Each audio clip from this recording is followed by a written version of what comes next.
So when it comes to writing, is it usually one or two people that come up with the ideas in the band, or do you all contribute? I would say mostly, it's a rock band, so it's mostly Mike. It's a guitar player. If he's crazy, crazy musician, first off, and he just writes stuff that you're just like, what is that? What is that? What are you like? Okay, what's the timing of that? Where's the one of that? Like, what are you thinking? And and if Brandon vibes on it and likes it, then you got two key pieces of a song. And then we all kind of just start banging it out and try to figure out, okay, let's change this, change the key, change the timing. And we kind of all in that process. But really, Mike has to come up with that guitar riff, and Brandon needs that melody. If we don't have those, then, we just have an instrumental, and, it's not a song really. So that's really the process. It's sometimes, now, Ben Kenney's in the band, so he'll bring in a bunch of different things because he's a sick musician too. He's wild. He's probably the best musician in the band. Don't tell him I said that. I don't know. But yeah. So it's pretty open format, but we also realize that we're in a rock band and it's guitars and vocals. It's so cool. So I mean, for Yeah. you yourself personally, considering you're the DJ, you do turntables, considering you're already kind of in the production world, do you ever get involved with the actual producing of the music? Oh, for sure, for sure. I think we all are. I always said I'm like the icing on a multi-layer cake. And so I'm like when we're in the studio, especially later in our career writing music, that's where most of my stuff happens. It's me and the producer and whichever band member feels like coming along that day, But there's a lot of afterthought to the songs to get them over the finish line. Mm-hmm. And that's at the very end of the process. And I have a big part to do with that for sure. There's a lot of ideas that I have in my head. I'm like, oh, I think we could do this. I'm like, Brandon, if you sing this melody this way, I can put it on my turntables and do this to it, Yeah, that's cool. And well, when I explain it to him, he's kind of like, well, why don't I just sing it that way in the first place? He's not thinking from a DJ standpoint. So it's a little different. So to show him that, I actually, have to produce something and be like, okay, let's put this together and let's think about this. And, this can go here. And then 3/4 through the song, we can reintroduce it and it could sound this way, Yeah. So yeah, there's a lot of production, but we're kind of all like that. We're all pretty much involved in the production process. When we write music, we don't have a producer with it. It's just us for the most part. And like I said before, now we've done it so many times and so often that we kind of get a feel for what we like. Mm-hmm. And if we like it, that's the first test. It's got to pass that test, obviously. And then we'll get, depending on our goal, we'll get a batch of songs. And then we'll kind of talk about producers and who we'd like to produce the song or help us out with the song. Because we always, if you leave the five of us up to our own devices, we'll be on left field. We need somebody with an outside perspective to rein us in a little bit. That's cool, man. That's cool. So Yeah. from Make Yourself onwards, 'cause Make Yourself was the first record that you were involved with the band. From Yeah. that point onwards, has your approach in the studio changed at all, or has it always been more or less the same? Oh, it's changed drastically, actually. And that's because of technology. Um, when we wrote Make Yourself, I was pressing up test pressings for scratch records. And, I would always record weird sounds or just have basically a whole library of sound effects and things like that. And I would have to press that up to vinyl. So, that was about a 2-week process to even get a test pressing, and then another 2-week process to actually get real vinyl out of that. So, during that process, the guys are writing music and they're jamming, and I'm just trying to fill in things and okay, we can do this. But then technology caught up and everything went digital. You got all the DVS DJ systems and everything was in the computer. And all of those sounds that I was thinking about in my head, oh, I can't wait to get this record back, were instant then. I just put it in the computer and it was right there on the vinyl. And So that was a huge change. And that happened uh, like around Crow after the murder.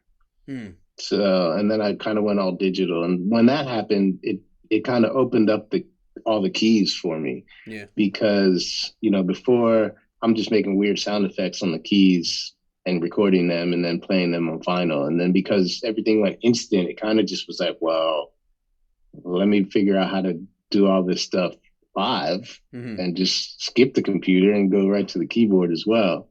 And then just add it as another tool in the shed, That's cool. Yeah. That's So cool. yeah, it's definitely changed. Technology is crazy, man. Yeah. Like it's crazy. Like I still to this day, I'm like every day, I'm like, oh, I can learn this. This is new. Oh, this is new. This is new. It's like you always have to keep up with it. Yeah, for sure. I mean, I get the Yeah, argument because I have some friends who are they're very pro analog, and I get the argument, but I just think that the yeah, benefits of digital just way outweighs the analog, in my opinion. I think digital is better, yeah, personally. yeah. I think so too. But then we have guys in the band that don't think that. They think the opposite. Yeah. Like, which is great because we have such a diversity in the band, and it's never just one way. It's always like, okay, what is the best way for this situation? Because we use Pro Tools to record everything. Hmm. And in my home studio, like the only time I use Pro Tools is if I'm dealing with Incubus stuff. I'm Ableton all the way just because I Oh, feel okay, like cool. it's now surpassed Pro Tools in a way that Pro Tools can't catch up, especially if you're writing electronic music. And, forever we used to record the drums live into Pro Tools and then run that back to tape, analog tape, just so we had that analog sound that we always used to have before. And there's certain situations where we would still do that. Obviously now it would be like a more boutique kind of thing, but anything's on the table. There's great benefits of fully analog, Hmm. but at the same time, you can't do the things you can do with digital. For sure. So I mean, your Yeah. the early records like Make Yourself a Morning View, were they mostly analog or were they digital? Oh, Make Yourself was all analog. Yeah, Hmm. I mean the only things digital were some keyboard sound effects or something like that. Even the turntables weren't digital back then. Oh yeah, Yeah, that's which cool. was which is crazy because on stage when you go to play that live, then Brandon's jumping around, going crazy. My needles are bouncing off the record, and every single day in a different venue, it was always about how could I get my needles not to skip. Now that's not even an issue. I don't even have that problem anymore. That's cool, man. So, I mean, given the success of Make Yourself, was there more pressure when it came to making the follow up album Morning View? Not on me personally. I think a little bit was coming from our record label. They wanted us to write the record the same way we wrote Make Yourself. Hmm. And we were just kind of like, well, we're all pretty responsible, hardworking guys. Like, I think we could do it cheaper and better if we were in a house. Hmm. So Mike was the guy that took the record label, on that one because Mikey was already kind of in that world, Hmm. and he was just like, look, we'll make you a cheaper record, a better record if you let us get a house. And he convinced him to let us get a house, and that by far was the coolest experience we've had in writing a record. At the same time, we were young, we Yeah. weren't really thinking about the future. There's not much pressure on you when you're just like, hey, we're just having fun doing what we're doing. Yeah. And we all knew that we would get a record done. We all knew that it was the most important things in our lives at the time. So we weren't there just to fuck off. Hmm. But at the same time, we got a lot of inspiration and had a lot of fun in that house. It was such a bonding experience. Like you go on work retreats and do all the crazy stuff to get your group to be better. I think for us that even though we were already really tight and doing crazy things that nobody had, not a lot of people get to do, Hmm. that experience brought us even closer. So, for the making of that record, you guys were all living together. When you're living together as a band, does it result in more creativity? Yeah, I don't know if I think there's more inspiration. I Hmm. don't know about more creativity. There's definitely, having an idea at 2 a.m. and hearing Mike in the big room, like coming through, playing a guitar like it was really easy just to walk out there and be like, Mike, like check this out. What if we did this? And the two of us would be up at 2 a.m, like just working, just a little part out or something. And then the next day when we all got together, we were like, yo, check this out. Yeah. Like there was no like, okay, we have the rehearsal room from 2 to 4 today or 1 to 5 or whatever. There was none of that. It was like 24/7. If you had an idea, like all the equipment was up and running, you just do whatever you want to do. That's so And sick. Yeah. yeah. So the inspiration was there, the beach was there. It was, Malibu's. It's all super nice. And I think that's what worried the record label. They were like, oh, these kids are just gonna fuck off in Malibu and not give Yeah. us a Yeah. record. That's funny. Yeah. So how did Mike end up convincing the label to give you guys the green light? Well, Mikey was always from a young age. He was interning at record labels and doing things like that. So he knew a lot of the people as they were getting promoted through the Mm. record label. And Mikey's like our business guy of the band. He remembers everybody. He's always business minded with people. And, I don't know the exact conversation that he had, but somehow he convinced Sony to let us do That's it. so sick. In general, what was the experience of creating that album Make Yourself like for you? We were just kids, just happy to be where we were and doing what we were doing. So we all had good work ethics. So we're constantly working, constantly in the rehearsal studio. And when we came home, thinking about, okay, what can we do tomorrow when we come back? And for me personally, the first half of it was me taking like kind of generic sounds and showing the guys, hey, I could do this in this section. And they were like, all right, cool. So I was like, well, I need to get my records first. It might take 2 to 3 weeks for me to get some records. They were like, all right, no problem. Like, Jose, just play a drum beat for 16 bars. We'll let Kill do whatever he wants to do there. That's cool. I was like, what? So like that whole record was like a lot of the DJ stuff on there. They were literally just like, yeah, cool. We trust you. Like, we'll leave you 16 bars there and you do what you want. And if it doesn't work out, we'll just, we'll shrink it down and we'll figure something else out. So they were real cool with like waiting for me to catch up. And, the whole break and privilege, the whole scratch section and pardon me, there's the consequences. I mean, there's all kinds of things there that I was like, okay, I'm going to do this. Just trust me. That's so cool. Do you remember working on Privilege? And in general, what's your creative role in the writing process? Back then it was more like I'm just adding the turntable parts. The structural parts came because I was like, hey, I want to do this here. And they were super cool. And they'd be like, okay, well, we won't commit to this part. We'll just leave it here for you, and just literally, like, I just remember Privilege being a beat for like 3.5, 4 weeks. We'd be jamming it and playing it and getting really good at playing it. And it was just a beat. Like Jose would just play it. I'd be like, I'm going to get there. Just keep doing it, But really, when we were doing Make Yourself, I was really playing catch up.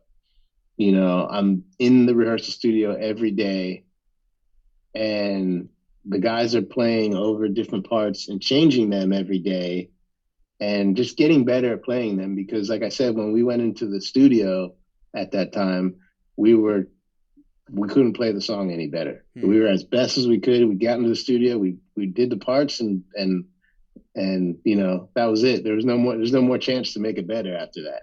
So we went in knowing that we had to be able to play these songs as best as we could. So that particular record, I felt like I was playing catch up on like the whole time. Interesting.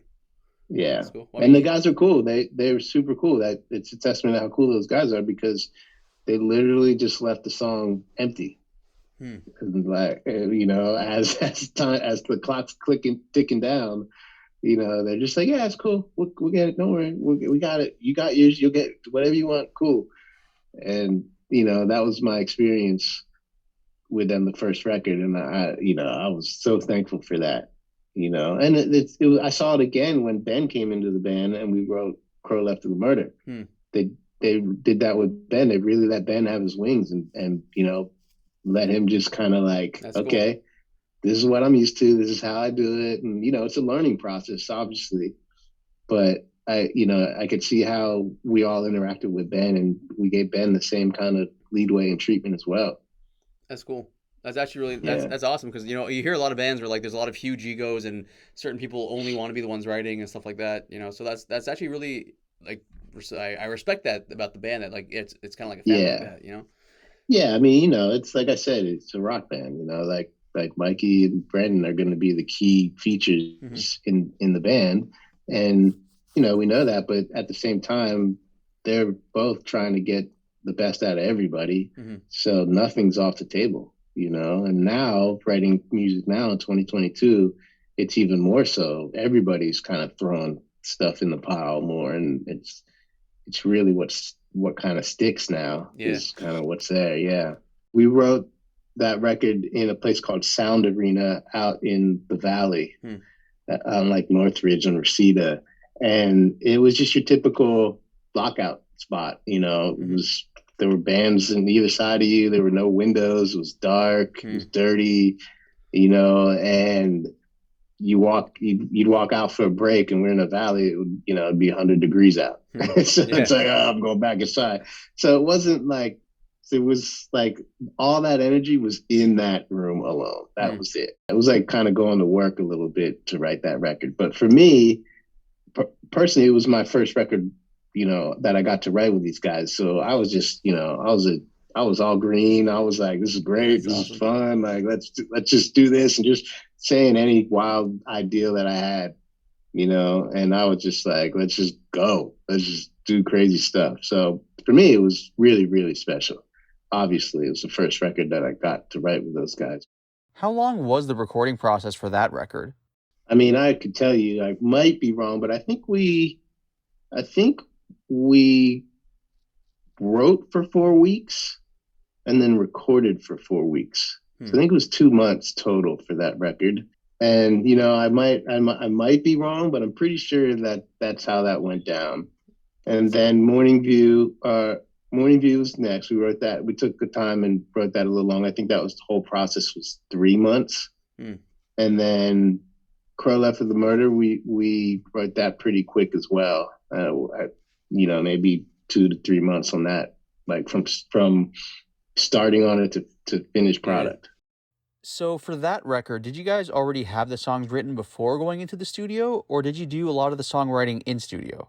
We pretty much, when we went to the studio back then, we knew for the most part what we were doing, and all the songs were pretty much written. We were like, time was like of the essence for us back then. So we would, go in a rehearsal studio, uh, come up with a bunch of different ideas, and then really bang them out and work on them. And then find a producer and go into the studio and record them. And it was just like banging them out. And we usually back then we came right off tour, went right into the rehearsal studio, right into the recording studio, and then right back out on tour. There was like no break at all. So it was a pretty quick process. And we're not one of those bands that wrote a lot of songs that we didn't put on the record. Hmm. We pretty much, if we needed 13 songs, we wrote 13 songs. We were pretty good at picking out which songs we think would be good, and the other ones we kind of just skipped over them and just let them stay as loops or whatever for future use. But Yeah. we usually never come back to any of those. They're just guitar riffs or a cool drum beat or something like that. That's cool, man. I think one of the things that sets us apart from other bands is that we are different. Every record we've been writing, you know, even after that, had been completely different, like a totally different sound. Um, and especially, our life was on the road, so we kind of consciously were like, we want to go a little, Hmm. we want to separate ourselves. It was a lot of like rap metal back then, Hmm. and Brandon's a singer, and we were Hmm. playing a lot of shows with a lot of bands that were big and bands that weren't big, and they were all kind of especially the bands that were younger, were all trying to be Rage Against the Machine, or Hmm. they were all trying to be Korn, and those bands already existed. So we were like, we're coming in our own. We know we can write songs, and we want to establish our own sound.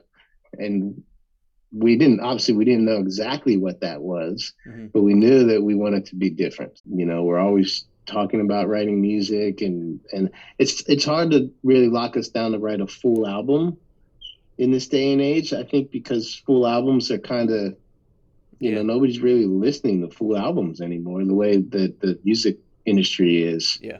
So we've always been toying with the idea of being like Elvis and just putting singles out for the rest of our career. That's cool. That's cool. You know, like going back to the 50s and just being like, oh, we got a single. And then once you get enough, put it all into a record. But I'm sure there'd be new music, whether it is a full-length record or just a couple songs or an EP or even one song. I'm sure we won't get through this year without writing music. So, you know, we're just trying to get back to normal.